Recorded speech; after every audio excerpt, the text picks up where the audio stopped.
Here we are today outside Saab's headquarters in Trollhättan, and I'm with the man who has been responsible for saving Saab, Victor Muller.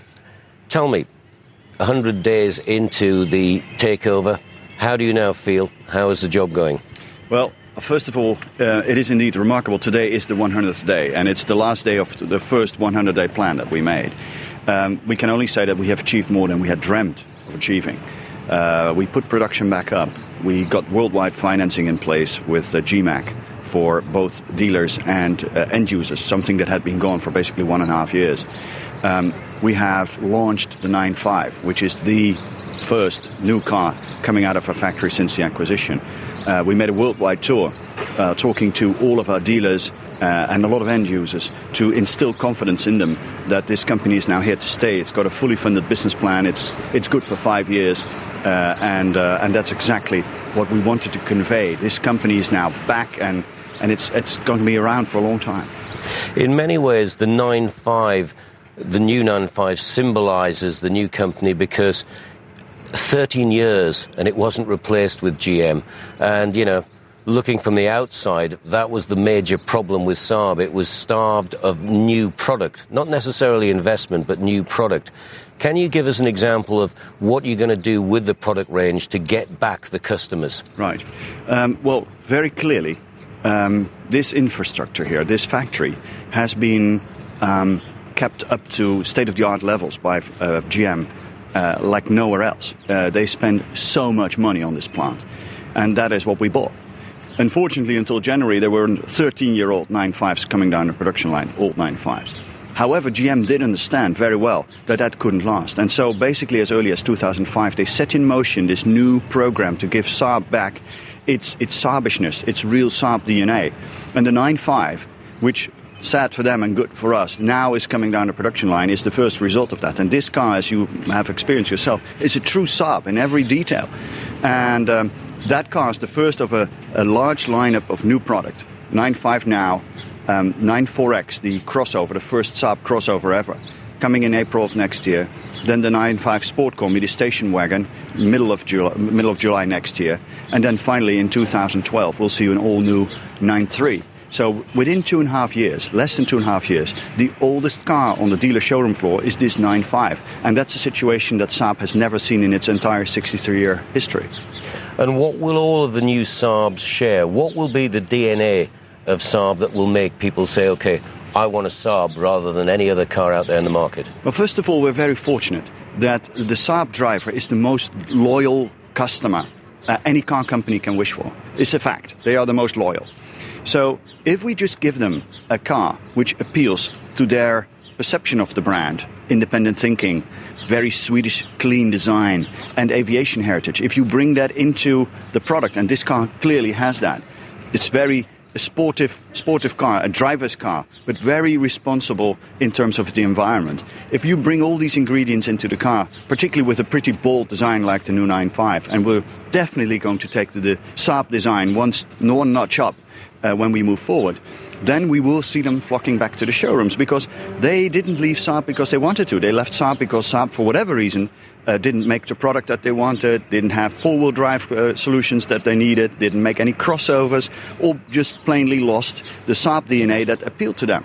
That is all changing now. So we are in a very fortunate situation that Saab has 1.5 million people driving around in a Saab right now. If 1 in 8 of them will buy a new Saab every year, this company is thriving.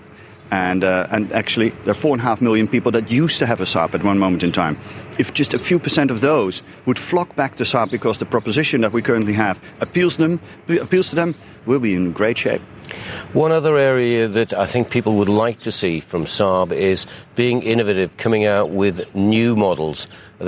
You've given an impressive list of cars that are coming, but one car that I would seem to fit very well for Saab would be a small compact Saab, a 9.2 for my mind.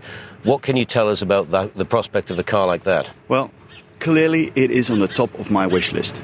In this fully funded business plan that I just mentioned, a Saab 9.2 or 92 as I call it is not included. However, the wonderful thing about this perfect storm that raged across this industry and actually allowed a small player like Spyker to acquire a company like Saab, that industry is now completely changing.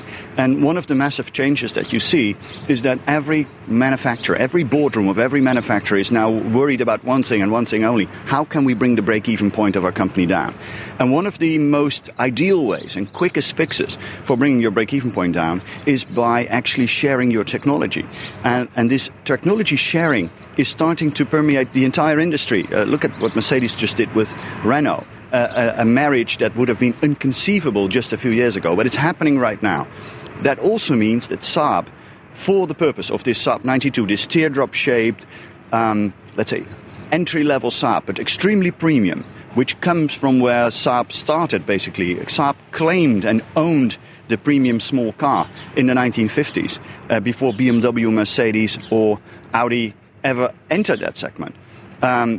That car can be based on a platform that we would share with another technology partner, and definitely it could be GM, because we have long-term agreements with GM for that specific purpose. But it could also be another potential OEM to work with. And the wonderful thing about where Saab is today is that we are independent. We make the decisions for what's best for Saab. And so the choice of that partner is going to be instrumental, I would say, for the future of this business. As you were saying, it is quite incredible that a small sports car maker, Spyker, who makes 50 cars a year, give or take one or two, can now be in charge of Saab. What will you bring to Saab? You have the Saab organization, but what will you bring? What entrepreneurial things can you give to the brand? Well, first of all, it should be made very clear that Spyker is not going to run Saab. It would be very presumptuous to think that a company that makes 50 cars a year is going to tell a company that's been 63 years in business how to make 100,000 cars a year. Clearly that's not the case. Saab had and has excellent management headed by Jan-Arke Johnson, the CEO. And that's not going to change. I took up the role of chairman of the board, but that's about it, as close as we can get and want to get to operational involvement. What we bring to the table, clearly, is what Saab needs very much right now. It's being carved out after 20 years being part of a huge conglomerate. And actually, before that time, it was part of huge conglomerates like Scania. So it's for the first time in a very long time that Saab stands on its own legs, so to speak. And that is a very entrepreneurial, challenging situation. Well, we know about that, and we can really help, particularly in the area of forging new alliances, setting up the independent structures within Saab, and that's happening right now. Currently, the company is carving out 23 nations where the GM organization was selling Saabs throughout the world. All those activities are now brought back to the mothership, and Saab is running that independently itself. So there's so much happening there where we can contribute. Another aspect where I do think that Spyker will definitely bring something to the table for Saab is, let's say, how can we further premiumize the brand? Spyker cars are very highly positioned. They're positioned way north of the Ferraris. And if they're known for one specific thing, is, I think, the attention to detail and the quality of their interiors and exteriors, the craftsmanship that goes into that. And this market segment in which Saab operates, particularly with the 9.5, is very demanding in that sense. And we think we have a lot to bring to the table in order to further enhance that product. So you could marry some of the attributes of Spyker, as you say, the interior qualities, to give Saab the upgrade that it needs to make sure that it is a real challenger in the premium. Because in recent years, it's dropped to the bottom end of premium. Is your aim to take it right back to the top of that section? Definitely. I think not only that's where Saab belongs, but also it's very feasible. It's inside. It doesn't take rocket scientists to figure that one out. And so that's where we're going to go. Saab is definitely going to go up, not down.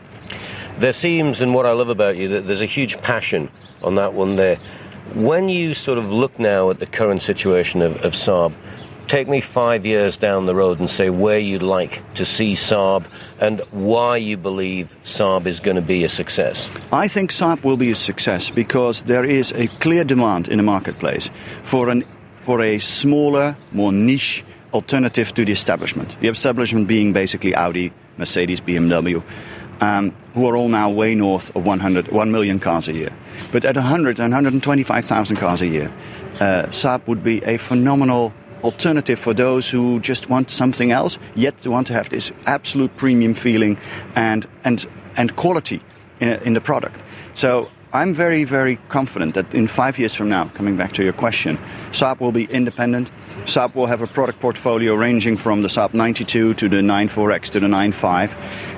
Will be profitable and will have carved out a niche for itself, which would entail, I would think, producing some 200,000 cars, including the 92, and could live off of that for decades to come. Did the amount of feeling for Saab that came out during all of the tough times, you expect car workers of a car company threatened with going out of business to be on the picket lines, to be supporting. You don't expect, in many cases, thousands of owners coming out there. Was that something that gave you the feeling, yes, we have a brand here that people genuinely care about, and this is one of the great strengths of this brand? I couldn't agree more. That's definitely true. When GM put Pontiac, Saturn or Hummer out of business, I haven't seen anybody driving up to Detroit and lifting a sign, Save Hummer. But with Saab, it didn't only happen in Detroit, it happened in 60 places worldwide. There is such a passion for this brand that its following was willing to go into the streets and make their support for the company known. And it wasn't just the owners, it was the dealer body, it were the employees who have shown incredible strength in the past, let's say, 18 months prior to the acquisition, supporting their management and supporting the company. Jan-Arke Johnson managed to keep his entire management team together in spite of the perils that they were exposed to. So I think this company stands for a lot of passion, and they have now found a very passionate owner. In the UK as well, in many ways, it's a very good example of the loyalty to Saab there. It's one of your best markets. Is the UK an area you see as being key to Saab succeeding in the future? Absolutely, no doubt about it. 2/3 of Saab sales worldwide stem from 3 markets: America, Sweden, UK. So if Saab does well in those 3 markets, basically the rest becomes more or less like, not immaterial, but less important. And currently, if I look at the order intake, which I get every morning, we see a very gradual but consistent rising of orders from those 3 markets in particular. And that it gives me a lot of confidence that in the second 100 days, which will start tomorrow, we will see a further strengthening of the order bank, and the way in which the new 95, you see them right here, has been received is more than encouraging. The order bank for that car is really piling up. Victor, we wish you every success with your company. Thank you so much. Thanks very much. Thanks.